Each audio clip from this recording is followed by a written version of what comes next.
Mic check 1 2 1 2. It's the Y2K collector, and there's no doubt that the Nintendo Switch, if it's not already, is quickly becoming the most collectible console of all time. And usually, when it comes to special edition games or limited edition games, those are typically reserved for the most die-hard collectors. However, the question in 2025 is, are these still worth it? Does it still make sense to go out and buy any of these limited edition or special edition games? And I'm going to go ahead and give you my thoughts on that today. Now, I think buying limited edition games in general, you should follow the same principle as when you're buying any game, whether it's a limited edition or not. You should always be curating your collection, which means just because a game is limited edition doesn't mean you go out and buy it. There are hundreds, if not thousands, of limited edition games on the Switch that are considered limited or come in a big box, but they're just not my cup of tea. They're not games that are fun. They're not games that I think have any, real value to me. Now, there are cases where a game might come out with a limited edition version that offers a lot more than your standard edition will. And I think that, to me, is the big difference maker. How much more are you getting from buying that limited edition version versus just buying the standard version? And I've got a few examples for you that will show that there are some limited edition games that really don't give you much outside of the standard edition. But then there are some limited edition games that give you a whole lot. And what you get extra in the limited edition box makes that purchase worthwhile. So let's talk about some limited editions that don't give you much. A good example of that would be a game like R-Type Final 2, the inaugural Flight Edition. Now, I'm a big fan of shoot 'em ups, as many of you know, and a lot of the limited edition games that you see here are shoot 'em ups because that's my niche. I'm a big fan of shoot 'em ups, and I think this Switch is home to some of the best shoot 'em ups of all time. And some of the other shoot 'em ups of all time have actually been ported to the Switch. So I think that makes the Switch a great console for shoot 'em up lovers. But when you look at a game like R-Type Final 2, the standard edition and the inaugural Flight Edition there's not really much of a difference there. And that's kind of reflected in the price as well, because I believe, when it originally came out, I believe the price for R-Type Final 2 was probably like $39.99, and then the inaugural Flight Edition was like $49.99. So in this case, the limited edition version wasn't much more expensive.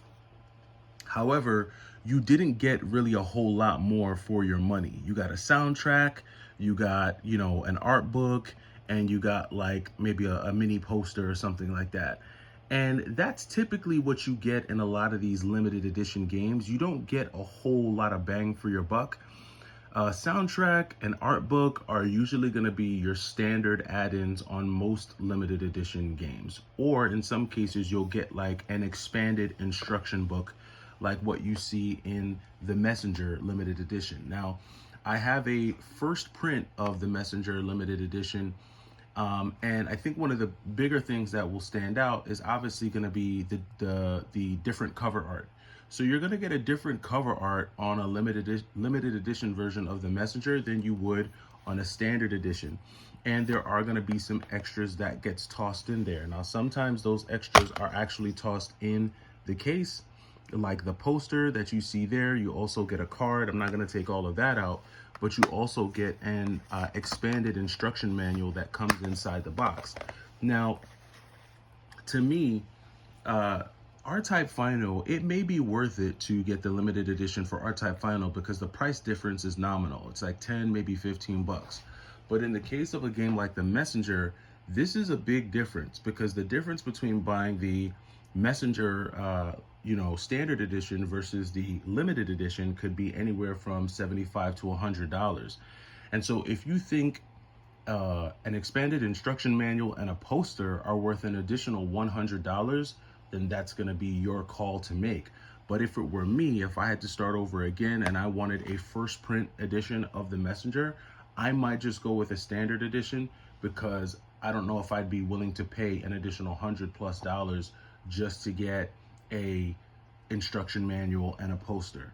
So these are a couple of examples of limited edition games that don't really give you a lot of bang for your buck. In some cases, it may be worth it to go ahead and spend that extra $10 to get the limited edition, depending on whether or not you're a true hyper fan of that game. But if you don't really care about all that and you just want to play the game, it may just make sense to get the standard edition and move on. So this is like the first tier of limited edition games, in my opinion. Then you have another tier of limited edition games, like what you would see in a game like Hyperlight Drifter. Now, Hyperlight Drifter is a really cool indie game, and it developed a cult following when it first came out. So if you're a super fan of it, and I think they're coming out with Hyperlight Drifter 2, if I'm not mistaken. That's either that just released or it's going to be coming out pretty soon. But if you're a fan of a game like Hyperlight Drifter and you're just a fan of the creators, the developers, and you're a super fan and you not only enjoy playing the game, but you want to get all the paraphernalia, well, Hyperlight Drifter Limited Edition takes it up just another notch, because not only do you get, obviously, the game and the manual, but you also get 2 soundtracks and a pretty cool keychain along with a lenticular card and a poster. So they throw a little bit more in this copy, or in this package. You're getting a little bit more bang for your buck. I'm a big fan of keychains. I like keychains because they're actually really useful. Like, you know, you can actually throw a pretty cool keychain on your keys and roll out, depending on, if you want that extra weight on your key ring or not. Some people want it, some people don't, but I'm a big fan of key rings. And so with Hyperlight Drifter, this might be worth it to some people. Now, again, the standard edition of Hyperlight Drifter, I think when it first came out, was either 30 or 40 bucks, and then the limited edition might have been like 50 to 60 bucks. So for $20, you're getting, $20 additional dollars, you're getting some soundtracks, a keychain, a card, and a poster. So some people might find that actually worth it, and they'll probably jump on that. But it is like another tier of collectible, right, that you can add in there. I would say another game that's probably on the level of a Hyperlight Drifter would be Star Hunter DX and Space Moth. Now, you get a little bit more in this one, and we're going to start talking about some of the extras that you get in once you start getting to these bigger boxes.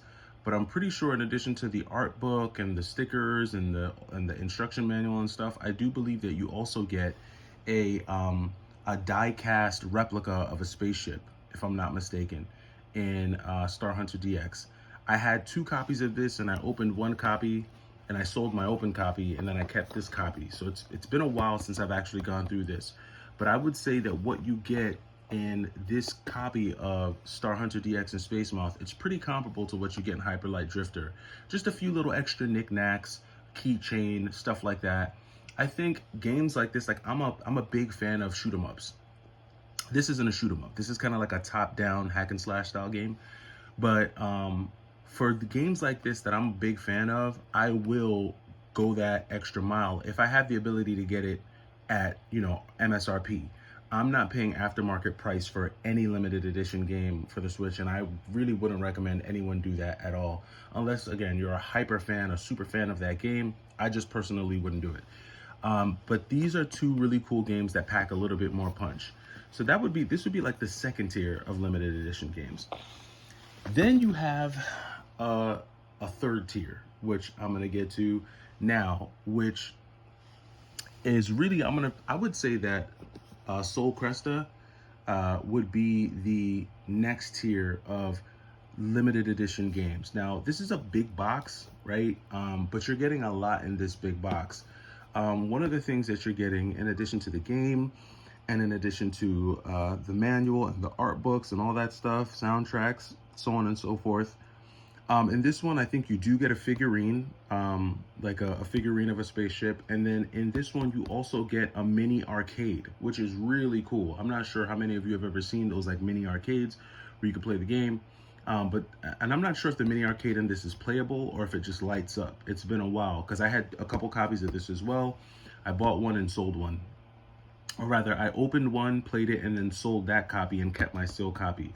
So this one is cool because it does come with something a little bit more. And these are the limited edition games that are a lot more beefy, because you get more stuff in them, more exclusive trinkets, more exclusive toys, more exclusive figurines and things like that. And When it comes to the collectible community, those things mean something. And again, if you're a super fan of these types of games, then it's going to mean a lot to you, because if you have, like, let's say a game room, if you're a person who has a dedicated game room to all of your games, it's the things that come in limited edition boxes like these that allow you to decorate your game room with really exclusive items that no one can just pick up at like a Target or a Walmart.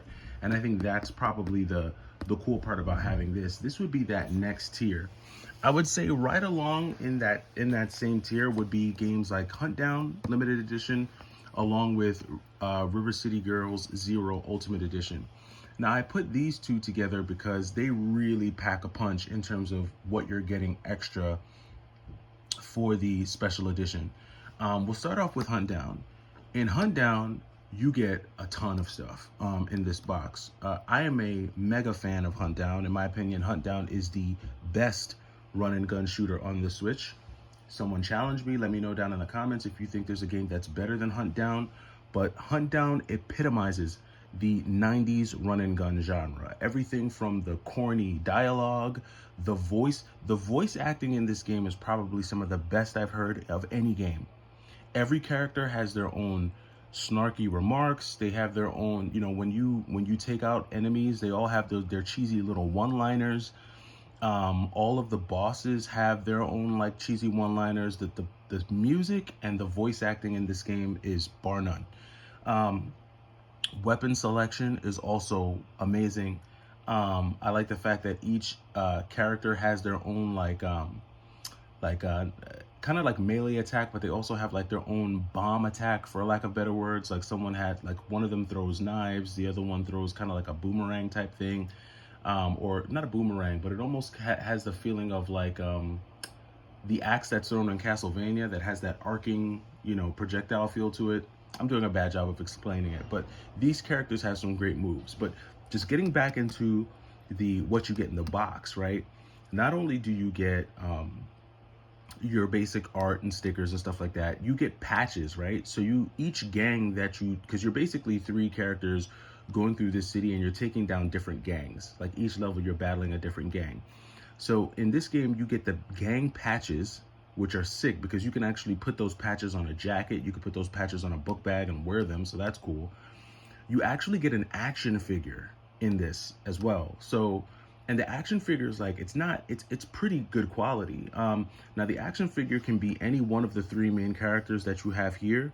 I have Hunt Down Limited Edition on the Switch and the PlayStation 1. In my PlayStation 1 version, which is open, I'm trying to see if I can see it. Maybe I could take it out and show you guys what I'm talking about. But in the PlayStation 1 version that I have, I got this guy. I forgot his name, but this is the character that I got as the action figure. So you get patches, you get an action figure, you get pins like that you can pin to your jacket or coat. Just a ton of really cool stuff in here. And I think top to bottom, this is one of the best limited edition Switch games, period. I'm a super fan of this game, and I would buy this limited edition box 10 times over because I think it's really cool. That's just me though. Others might not think the same. But this is that next tier of limited edition game where you're getting a big bang for your buck in terms of all the extras you get in here. I think it's worth it. And then River City Girls Zero, which is a game that I have not played, honestly. I haven't played this game. I'm still stuck on the original River City Girls, but I would have to assume that it plays a lot like the original River City Girls. Still way forward, still a beat 'em up, right? But because I am a super fan of the original River City Girls, I got this special edition when it first came out, and as you can see, it comes with not 1 but 2 action figures, which are the main characters in the game. I think it's like Siko or Sukio. I can't remember what the name of it, what their names are. It's been a while since I've actually played any River City Girls, but again, a lot in here, right? Not only are you getting the game, you're getting 2 cool looking action figures with multiple hand gestures, multiple facial expressions, which I think is really cool. Not a lot of games come with this, so I think this is cool. And there's more inside the box: art cards, different things like that, manuals, pamphlets, posters, all that good stuff, right? So this is the next tier of limited edition boxes that I think is worth it. If you're buying a limited edition game, it needs to pack more value than just an art book and like, you know, a CD. I think you get a lot here, and to me, these are worth it, and that's why this is the reason why these actually stayed in my collection. I had a lot of limited edition Switch games, which I sold off and traded away. Because really one of the biggest challenges in starting a limited edition Switch collection, like a big box, is there's no space. You will quickly run out of space in your game room if you try to do that. Just doesn't make sense. So I couldn't do that. I just couldn't do that. Then we have the last tier of limited edition games, which I think this tier is actually really cool, because I think you don't really see this a lot. And this is one of those ones where, and usually you'll see this with shoot 'em ups, but Mushi Kama, I'm killing this name. This is a shoot 'em up that came out, I believe, was it through Limited Run that distributed this? I can't remember if it was Limited Run or Strictly Limited, but this is basically a bullet hell style shoot 'em up. Now, this is obviously the limited edition version that comes with your standard like CD, poster, pamphlet, all that jazz. But what they did with this one was they sold separately a tabletop arcade cabinet, which I thought was really sick. And the way it works is obviously, as you can see here, you take your Switch Joy-Con, and this kind of becomes like your joystick, and then this becomes like your shoot buttons and so on and so forth. And you can take your Switch and basically plug it in, like place it into this makeshift arcade cabinet and jam out. And it even comes with this cool little quarter slot that I thought was just really cool. And this is really sick. Now, this is an idea that I thought was really cool, and I've seen this done with a number of different shoot 'em up games on the Switch. And on the Switch. I don't think, definitely not for the PS4, but for sure for the Switch. And I thought that this would have caught on a lot more, but it didn't really catch fire like I thought it would have. I'm sure they have one of these for like Dodonpachi, because I know Dodonpachi came out for the Switch. I'm pretty sure Radiant Silvergun also came out for the Switch. You guys can let me know. It's been a while since I've done like hardcore Switch collecting, but I know like in passing I saw a lot of the like classic shoot 'em ups get a Switch release, and a lot of them did come with this like makeshift arcade cabinet. I think that this is another special edition that really works for a super fan. If you're a super fan of the shoot 'em up genre, you want to display this in your game room, this is a great way to do it, and I think this is really cool. I wouldn't go about collecting all of these, because again, space, but I think having just one of these is a pretty cool way to go. In some ways, I'm mad that I don't have the Radiant Silvergun version, but it's all good because I actually have the original copy of Radiant Silvergun on the Sega Saturn, but definitely one that is definitely on another level. So yeah, just to recap, I mean, you've got different tiers of special editions. You got your basic tier, instruction book, maybe a CD. Then you've got your next tier that comes with a keychain, something a little bit more, something a little extra, a pamphlet, a couple CDs. Then you have that tier where you get a little bit more in there, right? So you get like, you know, some big box stuff, some mini arcades, things like that. Then you have your action figure tier that just comes with a whole bunch of stuff, patches, pins, action figures, CDs, posters. And then you have ones that come with just completely separate, you know, arcade cabinet, just complete add-ons type situation. So, you know, only you can determine if any of these are worth it. Only you will, you know how much value you'll get out of these. Again, I had a bunch of limited edition Switch games before I sold and traded like 80 to 90% of them away, but these were the ones that I kept because I thought they had a lot of bang for buck. But let me know your thoughts down in the comments. Do you think limited edition Switch games are worth it in 2025, and if so, which ones stand out to you? That does it for me. It's the Y2K Collector. I'll catch you in the next video. Take it easy.